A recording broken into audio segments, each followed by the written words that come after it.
Well, hello, everyone. Thank you for joining us today for another episode of Two Economists and a Lender, where we take that deep dive into the most important economic issues facing agriculture.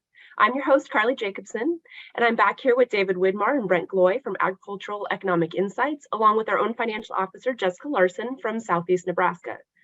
So producers are tasked with making many decisions each day, some minor, others major. And in today's webinar, we're going to dig into some of the more interesting tricks our minds can play on us when making decisions. So Brent, let me get this kicked over to you to get us started, please. Welcome. This is I think, going to be a really awesome episode because of Two Economists and Lenders. I'm pretty excited about it because decision traps are something that we all, I don't know. I shouldn't maybe say we all. I find myself falling into these all the time. And these are things that kind of screw up our thinking. And I joked with David that I think putting this PowerPoint together was pretty easy because he just went through a list of all the ways that he's helped me get over some of these screwy ways of thinking about things that I find myself getting into. And so we're excited to share this with you today. And we hope that at the end of this, you come up with a few heuristics or ways to think about things that help you make better decisions. Because at the end of the day, that's what we're all trying to do, is make the best decisions we can in our business. Now, all of this decision making is, I think it's the troubles we have with it get compounded in a rapidly shifting environment, and that's what we have today. If we look at the Purdue's Ag Economy Barometer, which David actually helped start and ran for several or a couple years, I think. This is a gauge of producer sentiment around farmer sentiment around the country. And one of the things you see is that sentiment today is as low, not all-time lows, but getting very close to as low as it's ever been. And if you would tell me that we have this barometer generally, I mean, honestly, it pretty closely tracks commodity prices. It's not usually that interesting. When commodity prices are high, the sentiment's high. When they're low, sentiment's low. But this is a unique situation because commodity prices are pretty darn high, yet sentiment is really low, and I think that reflects the stress that's out there. There's just a lot of pressure right now to make good decisions, and I think producers everywhere are feeling it. And so in this kind of environment, what we want to do is make sure that we don't fall into these decision traps. And there's a very famous psychologist named Daniel Kahneman that came up with some of the most interesting work, I think, on decision making that I've ever come across. And he talked a lot about this idea in his book, Thinking Fast and Thinking Slow, of level one thinking versus level two thinking. And level one thinking is this fast, quick decision making that we make. And so think about, if I'm going to get ready to cross the street, I look both ways. Is it safe to cross? Yes or no? Boom, we go. We don't have to, look at the car and say, well, it's coming at, approximately 30 miles. Our brain just tells us, yeah, it's safe, go, or no, hey, it's not. Stay on the sidewalk. Now, that type of decision making works really well for most things that we do, but it doesn't work very well for things that are a little bit more complex, and particularly again to a lot of our business decisions, marketing, production decisions, you name it.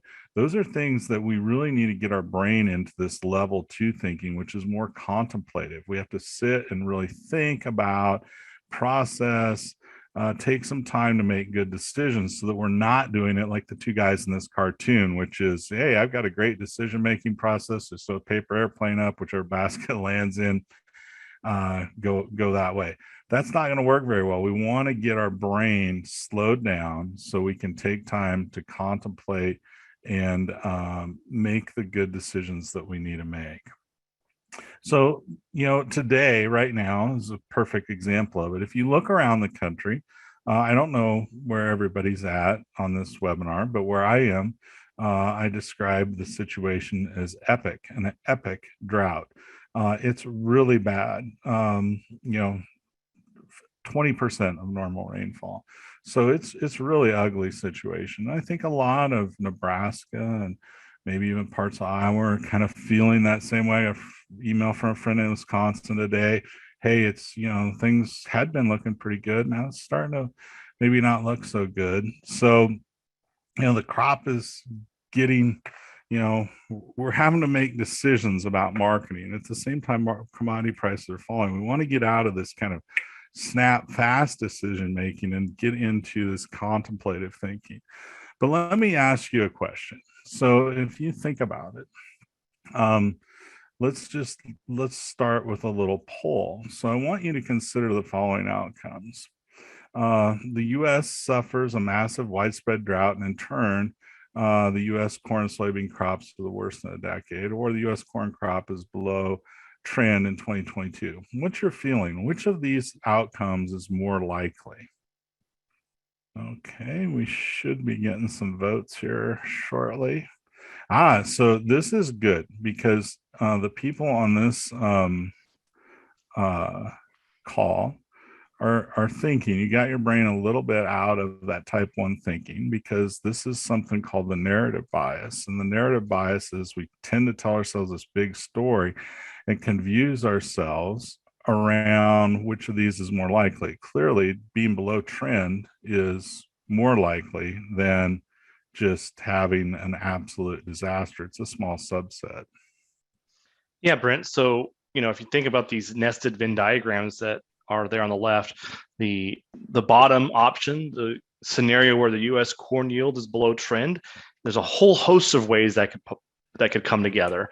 And then when you think about the yellow circle, that represents that first option where both crops are not only below trend, but they're the worst in a decade. So they had been worse than the last 9 crops ahead of it. And so these stories are really powerful, and it's just one of those examples of where your level 1 thinking has a little bit of a fault in it. That automatic kind of thought process isn't perfect, and it can get you into trouble sometimes. And so with the narrative bias, one time I read a story or a book, and it really talked about how our brains as humans are really, really attracted to stories. And in fact, it could be a little bit of a fault in our thinking. And why does that happen? Well, our brains are sort of easily deceived by stories because the stories are written in a way that rely on hindsight. So the story gets told after the moral or the ending is already known. And so the whole point is to get you to this conclusion. And when you think about writing a story or writing an article, you kind of follow an arc of or a journey to get the audience to see your conclusion. So this kind of by design, it's sort of to lead you to a conclusion. The other thing that happens with stories is our thinking gets distracted or connected or wrapped up in the details or personal connections. And so, as Brent was telling the story, Iowa stuck out in my mind because that's a big corn state. And so when things get difficult in Iowa, we better pay attention. Or maybe somebody who, I know Brent in Western Nebraska, and he's worried about this drought. And so it's another observation that ties in with the personal connection that I always have. So what are some strategies that we can use? Again, Brent and I today are going to share three biases or 3 decision traps that have been documented across a lot of people in the country. You could be immune to it, or you could be immune to it all the time or some of the time, but we want to sort of highlight these and then share some examples of strategies for avoiding it. So the first one here with the narrative bias is, what part of the story is most likely true? You can step back and say there are elements of this that seem maybe not realistic or maybe a little bit far-fetched. The second thing that you can follow up with is what's verifiable. What can I how can I check some data, or how can I get another observation on this? And finally, you should ask yourself, how much weight should I be putting on this? And there's probably never one story or anecdote that we should ever put our entire marketing plan behind, right? We should always want to be collecting as much information as possible. And so always think about, how much weight do I put onto this, and how much other information do I need to see before I jump to that conclusion? It's crazy how powerful these stories are and how much they can kind of influence your thinking subconsciously. But I think just the narrative part is really interesting. There's pretty much every week I send David a Twitter thing and say, like, is this true? The latest one being, the robot that was like had the gun and was shooting at targets, and then the handlers would stand in front of him and it wouldn't shoot them, and he'd move out of the way, and the robot would shoot the target right over his shoulder. I'm like, there were a lot of flags in that made me think this is probably not true. And of course, David was like, yeah, it's been debunked like 5 times. So, I mean, we just have to put our flags up for this. So I just had one the other day. I was talking to somebody, and they said, well, I talked to Joe, and his meteorologist he's been following is suggesting this. And I found myself, I don't know Joe, I don't know the meteorologist he's using, but I found myself wanting to believe what I had heard, at least fourth hand, because it fit with what I wanted to hear. And so I think, we just have to get our brain off of that kind of story that we like. So here's another interesting one. So let's say you are flipping a fair coin. So it means 50-50 chance to go heads or tails. If it lands on tails, you lose $10. If it lands on heads, you win. Okay. How much would you have to win in order to play this game? Okay, so this is interesting, and we did have a bet on this outcome between all of us that were on this webinar, and I don't know, I wanted 20 and under. I don't think they were going to give that to me, so I think the majority of the way is 20 to 28, which is interesting because if it's a fair coin, your expected value, the chance of you winning, at $12 is $2. I mean, if you play that game a bunch of times, that's probably what you'd come ahead. And people go to Las Vegas and play games that have a negative 3-cent or 4-cent bias all the time. So it's just interesting. I would have thought a few more people I thought 20 would be most common, but I thought a few more people would be at 12. So Brent, before we talk about this one, the loss aversion bias, I want to also share with the group, we spent a lot of time wrestling with how to write this question, the narrative that was informing this. So you could spend a little bit of time thinking about, what if we just said you're playing this game with your friend? Or what if you're playing this game with some mobster on the streets of New York City? And so you can see how that narrative could impact how this plays out. And so sometimes these outcomes don't happen in a vacuum. They don't happen by themselves. They get woven together. So this particular decision trap is the loss aversion bias. And the idea here is that humans are more susceptible to loss than they are gains. In fact, it's roughly the rule of thumb is that it's about twice as powerful to lose something than it is to gain. And so if you think about the way we wrote that question, we said you're going to lose $10, and so that triggered your brain in a likely way. There's a couple other examples I think are worth sharing. If you found a $100 bill on the sidewalk, you'd put it in your pocket and you'd probably forget about it, by lunch or by the end of the day. You might remember to tell your family, but it's not going to give you a whole lot of pleasure throughout the entire day. If you thought you lost a $100 bill out of your wallet or your billfold, you might spend hours upon hours looking for this, checking all your pockets, looking through all your coats and then under the seats of your car. So you think about how that plays out. I think another great example is when you ground your kids from something, right? That is the loss aversion. You're taking something away from them for an hour or a day or a week. And so that is another example of this. But what really happens with the loss aversion is it really causes our thinking to tunnel vision on the upfront costs, those short run costs.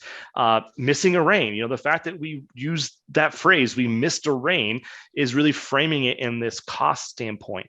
Oftentimes when we think about hiring outside services for our farm or for our business, we might lead with, oh, it costs X $100 to get my taxes filed, or this accountant is costing me this much money, the lawyer costs this much.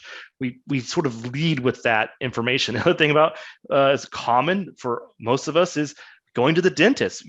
As soon as we think about going to the dentist, it's how much does it cost? Is it covered by insurance? And then, of course, that dreadful, what if they find something? It's pretty rare, at least for me, to go to the dentist and not come out with, an extra x-ray or, we're watching this tooth, be careful with this tooth to keep brushing this particular area. And so what are some strategies that can help us with this? first, we gotta be honest with ourselves and say, are we just trying to avoid bad news? Are we setting ourselves up for not wanting to have maybe a difficult conversation, or that we just are trying to short circuit something or delay something, putting that cost off for something down the road, which is problematic because it could compound, it could get worse. The second strategy here is to sometimes run the number, as Brent mentioned in that example. And as always, we'll share the slides afterwards so you can look at that. Anything over, $10 has a positive outcome for that bet. You expected value becomes positive. And so, like he said, we play riskier games with a lower outcome. And so you could think about how does that really play out? Run the numbers and really challenge yourself for that thinking. Another example, the third point, is probably the most powerful, is to reframe losses as wins. Or in some cases, you might want to flip that around and maybe think about the win and the loss instead of the win. You can flip that back and forth. Or it's also kind of like the idea of a pro-con list. Think about both sides of this. So if you missed a rain, I think missing a rain is a great example. If you get a rain, you'll be thinking about the next rain forecast by the next day. But if you miss a rain, you'll remember it for all week. But if you think about a missed rain versus a rain that you got, can you keep track of how much rainfall you've had throughout the summer? Is that a way to think about gains? Hiring outside service, think about the hours of time that you could be managing your livestock, or you could be spending with your family instead of that service. Or lastly, you could think about going to the dentist as a way of avoiding really bad future outcomes, maybe a tooth loss or a really difficult procedure. So always be thinking about that as you reframing, as you think about that. The last example we want to share today is I want you to think a little bit about your crop budgets or your livestock budgets for 2023. I want you to start off by thinking about what's a corn price that you would use here for 2023. And when you write that down, then spend a few seconds thinking about what's a range of possible outcomes that might be possible. So maybe you start at $5.50 for corn, and then you think about an upper range and a lower range. And the reason why this is a powerful exercise is because there's a bias called the overconfidence bias. And in general, we are pretty optimistic or maybe confident whenever we make estimates. And in a lot of cases, the range of outcomes of reality is much wider than what most of us would anticipate. This is something that if you don't write it down or you don't think about it, it's easy to not capture. I think a really great example of this is maybe when your spouse or your friends or your kids ask you, when are you going to get done harvesting this field or planting this corn crop? It's really easy for us to say, well, my progress is this, and there's this many hours left, so I'll be done by 5:30. And the underlying assumption there is, well, if everything goes right, it'll be done at 5:30. But life has a way of, throwing wrenches in there. And those are the things that we overlook when we make those estimates. And so we always got to think about our estimates and how we can do a better job of creating some nuances around those. So some strategies, start with that point estimate that we said earlier, but then think of a likely range. That automatically sort of gets our brain to trick it a little bit, to start thinking about more than just sort of that knee-jerk reaction. I think another example is, do you think corn prices are going to go higher or lower? You can give yourself a response like that, instantaneously. But how can you challenge your brain or your thinking just a little bit to say, well, what's the probability of being 50 cents higher in a week from now? That's another example. Another thing to do is a strategy is to ask others about their range and why they think that. And finally, ask yourself, what are some scenarios that could go favorably or unfavorably for this projection that I'm making? And that could be another way of sort of getting out of that rut of just making that one estimate that is likely succumb to the bias of overconfidence. So to wrap this up, again, we just want to share 3 of these that are very common and persistent across lots of people, and want to challenge you to think about how maybe you fall into your own traps, but either these or others. So identify patterns of suboptimal decisions. Maybe there's a time of the year or a time of day, or there's a particular decision that you just fall into a trap for. So identifying it is a really important first step. I always remind my father and brother that, when they're busy combining wheat, planting double crop soybeans, haying for the cattle, is oftentimes when the market has a rally, and they're also concerned about getting the next rain. So that's a time that results, it's oftentimes in a suboptimal marketing decision. How can you plan ahead with some strategies? Again, reframe the situation, as we talked about, create some checklists or some scenarios to think ahead with, and finally, leverage your team, those family members in your operation or those you surround yourself with. First off, do you have an echo chamber? Are you going to only the people who you want to give you the feedback or the information you want to have? That's one issue. The second issue is, be diligent of asking for help, and people can bring fresh ideas to your thinking all the time. Yeah, I think those are good. That's good advice. And I do that with David a lot because he provides a very different perspective than what I get around here. And I find that exceedingly useful. It's like with the overconfidence bias, my wife would not be surprised, but I suffer from that terribly. And I told David the other day that, I thought that the chances of collecting multiple peril crop insurance on irrigated corn where I live was basically 0% without a hailstorm or a major freak, wind event or something. But, this year is going to prove me wrong on that. And so, I just need to really work to overcome that overconfidence bias and realize that, the range of possible outcomes is probably wider than I think. So Brent, we're at the point where we're going to invite Jessica, our lender expert for the month, to join us. Really had a great time working with her, putting this episode together. Jessica, welcome. Thank you.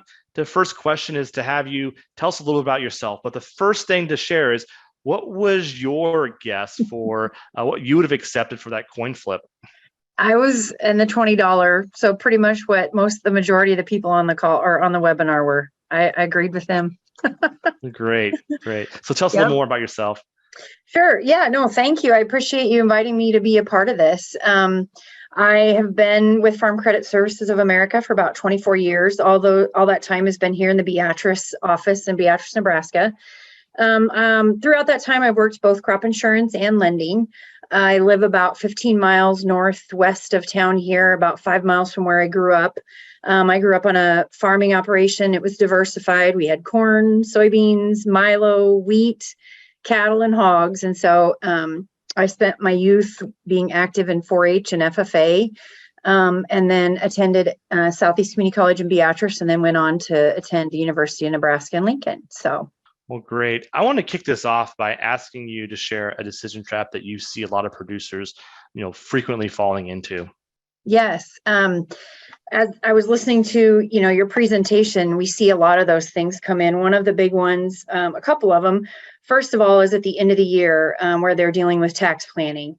And so we see a lot of that. We work with a lot of people throughout that time frame. And some of the things, that you can kind of use from your presentation to kind of offset that is first of all, planning ahead, completing a realistic cash flow, sitting down, figuring out, kind of anticipating what your income and expenses. And when I mean realistic, don't try to be overly conservative or whatnot. So then you kind of have ahead of time what a potential tax issue could be. Revisit that 4 or 5 times throughout the year, keep it up to date. That can help you avoid, like you talked about, that level 1 and level 2 decision making.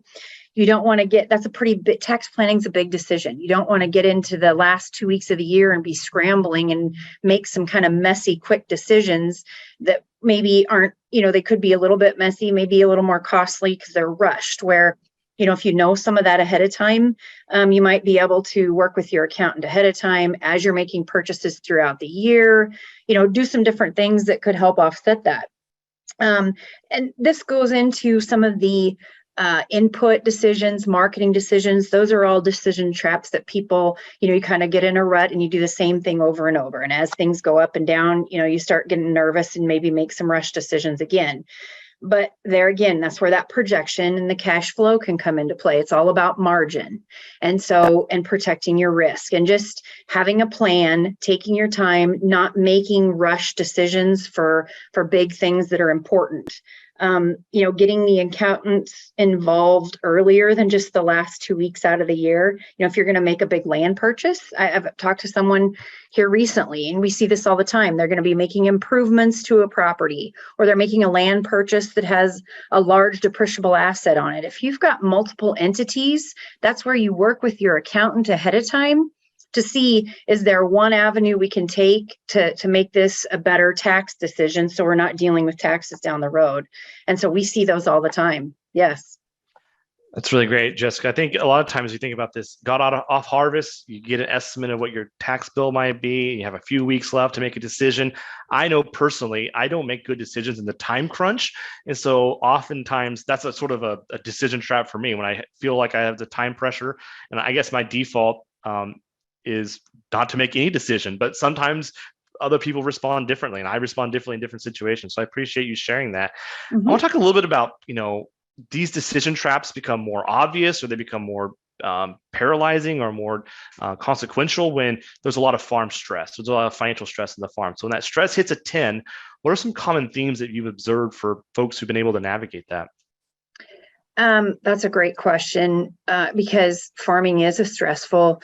There's a lot of things that are out of your control, and there can be high stress times. And then you add to it some sort of a shock or a tragedy, drought, hailstorm, death in the family member, anything like that, and it just could send the operation, in a tailspin. And so the biggest thing I would say, our advice is have a plan, not just a plan A, but have a plan A, a plan B, and a plan C, and make sure all the people that are part of the operation know what that is. This kind of goes back to that overconfidence bias that you guys were talking about, where, it's never happened to me, it won't ever happen. And so you kind of keep, plugging along as you always have. But the main thing that I would say, operations that have made it through some of those, they did have those plans in place. And when I say make a plan, really all you can do is focus on what you have control over. You don't have control over the weather, hail, prices, price changes. But the things you can control to offset that is your marketing, your risk management, crop insurance, hail insurance. All of those things help are part of a plan in place that can help offset those that could cause you, so you're not in such a scramble. The other thing, if you've ever talked to a farm credit lender, you've probably heard the word strong working capital or good working capital. Good working capital can give you time to work through your plans, and good working capital gives you a cushion to fall back on when any kind of these shocks or changes or tragedies would come into or happen to your operation. The other one is if you have like a death or illness, different things, part of the plans that could be in place to offset that, or you have an estate plan, you've worked on a transition plan, you have life insurance, again, have adequate working capital so the operation can keep going. If you need to hire someone to come in and finish harvest or whatever you need to do, that right there, those are part of your plans. That if you don't have a plan, you don't know when any of these things could happen. They could happen at any time. I would make it a priority to get a plan and put a plan in place. And so that basically is the main suggestion we have for people, so you're not scrambling when something like that happens. Well, Jessica, thank you so much for this. We're getting close to our 30-minute mark. I have one last question for you. If you could put a piece of advice on a billboard for thousands of producers to see here in July 2022, what would be that short message? Be adaptable. That's the main thing. There's so many things coming at you. You can control, you can't control. It's just like when you're going, you're trying to get to a destination. You're trying to get your operation to be the most successful it can. And you have to, take a detour because of road construction. When you're mapping a route, you may have to reroute because something pops up. And so just be adaptable and be willing and able to do that. Just a few questions. One is there a practical way to avoid bias in your thinking, and kind of give us some practical advice? And I think when I hear that, I'm like, well, okay, what's a way to kind of relate this back? One of the things is to try, and when you're making a decision, try and make sure that, if you're making a decision under a lot of pressure or a lot of time stress or doing it very rapidly, it's a good that's a good time to kind of step back and not put it off. And I think it's hard because we're taught, I don't know about everybody else, maybe it's just me, but I think you're taught from the time you're young, make a decision and go with it. Just make a decision, do something, move forward, make a decision, make it work. Jack Welch, the former CEO of General Electric, really rich, really famous, really smart guy, wrote his autobiography From the Gut. Make those gut decisions. And that's kind of that, rewarding that type 1 thinking. But sometimes that makes really bad decisions. And I think anytime you're under those conditions, you want to really put a flag up and say, do I need to contemplate a little bit more? And you get some more advice. Am I falling for a narrative? And I think with marketing, that's so easy to do. You're going down the road, you're thinking, things aren't looking so good around here, and you hear on the radio there's gonna be a lot of heat and it's dry, and so you're like, well, prices are going up. Or the other way, prices are down today, and man, everything looks good, and I gotta sell something. Well, that's probably not. It's probably best to avoid that and go back, do some calculations, take a look at things before you do it, because you might be succumbing to a whole bunch of these traps and decision-making traps.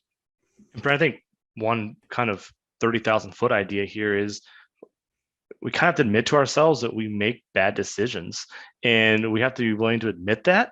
And sometimes, we all know the person who spends a whole lot of time justifying why they weren't really wrong, right? They made that they did that level 1 decision. They fell into a trap, and then they spend all this time justifying why it was really the right outcome. And so I think you have to have a lot of humility and sort of curiosity and desire to invest in yourself and improve, and sort of, as Brent said, those red flags, look back, like, why did I make that decision? Like in hindsight, it wasn't the right decision. Was it because of time, or was it because of a narrative, or was it because of the person I was talking to who influenced me?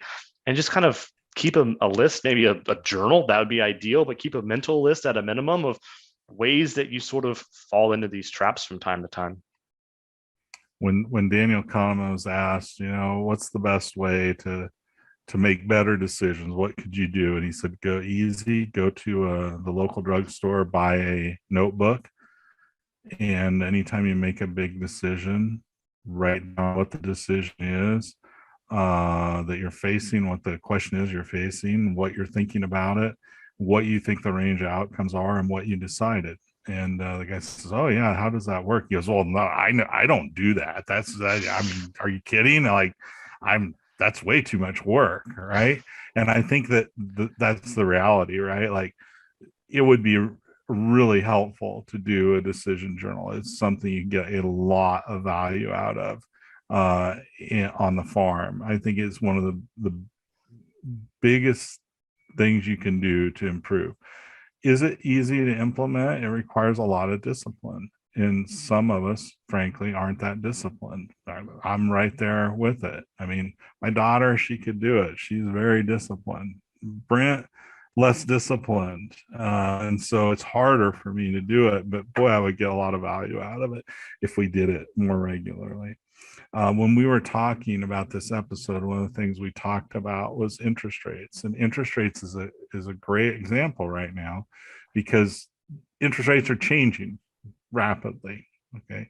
And so there's a lot of question. Well, now I need to do something about interest rates, but this is a good point to step back and evaluate the situation and whether you're succumbing to narratives and make a decision based on good information and sound for your business, and not a snap decision. When it comes to interest rates, it's sort of, you can look at it as another risk management tool. When you pick a fixed interest rates, that's a way of mitigating, some increase in costs down the road. And, one of those the bias, and like you talked about, this all falls into that, is interest rates are going up. And so you panic and think you have to do something. Well, when you think about it, we were coming off of historically low, record-breaking interest rates. And so, it's natural that they're going to come back up. And so you think they're high now, but when you look back over the last 50 to 60 years, the long-term fixed interest rates are still very good compared to what they've been. And so the bottom line, when we have this question and we talk to people about this daily, is everyone's situation's different. What do you think is going to happen? What is your risk-bearing ability? What's important to you? What do you want to protect against? And we can really put together custom rate packages, put some on short-term, some on long-term, and really do mixed, or maybe all on long-term. However it is that we customize the interest rate and the package that we put together, the lending package for each individual person. And that's something we've been doing for the 24 years I've been here and before, not just now in a rising interest rate environment. It's something that you were just always thinking through every time you do that.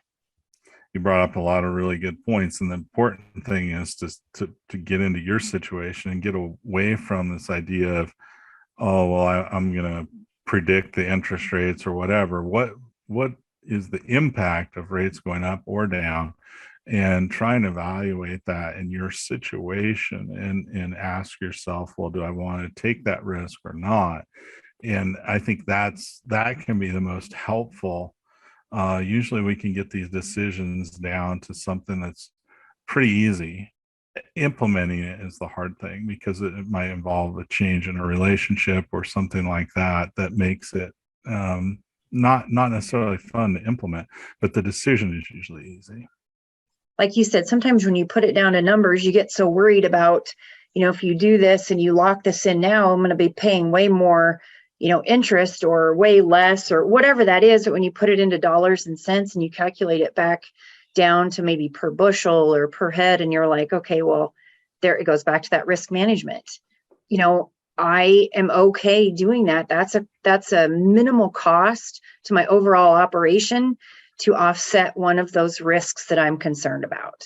And so those are the things. I like what you said, and we do that a lot, where let's back it back down and put it into numbers. That'll do it for another episode of Two Economists and a Lender. Thank you, Brent, David, and Jessica, for leading the conversation today. And you in the audience, thank you for joining us. We look forward to seeing you online again next month.